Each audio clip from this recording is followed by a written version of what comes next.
যারা একটু টক বা কাঁচা আম খেতে পছন্দ করেন আজকের ভিডিওটা তাদের জন্য। হ্যালো এভরিওয়ান, আসসালামু আলাইকুম। চলে আসলাম অনেক দিন পর শুধুমাত্র আপনাদের জন্য এত গরমে ঠান্ডা ঠান্ডা খুব মজাদার কাঁচা আমের এই জুসটার ভিডিও নিয়ে।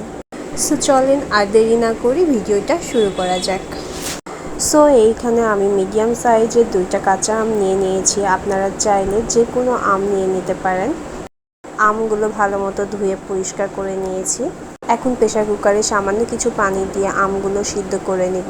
পানিতে সামান্য কিছু লবণ দিয়ে মাত্র 2টা সিটি দিলে চুলা বন্ধ করে দিব।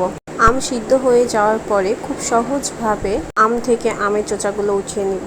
এরপরে অ্যাড করে দিব চিনি। চিনিটা আপনারা আপনাদের স্বাদ বুঝে দিবেন। আমি আসলে টক খুব বেশি খেতে পারি না, এই জন্য আমি এখানে চিনি পরিমাণটা একটু বেশি করেই নিয়েছি। আপনারা আপনাদের পছন্দ মতো চিনিটা বাড়িয়ে বা কমিয়ে দিবেন। এরপরে দিব পুদিনা পাতা, একটা কাঁচা মরিচ। ঝালটাও এখানে আপনারা আপনাদের স্বাদ অনুযায়ী দেবেন। দিয়ে দিলাম লবণ, বিট লবণ আর জিরার গুঁড়া, আর সাথে নর্মাল সামান্য কিছু পানি। একসাথে ব্লেন্ডারে ব্লেন্ড করে নিব। এরপরে গ্লাসের মধ্যে নিয়ে নিলাম 5-6টা আইস।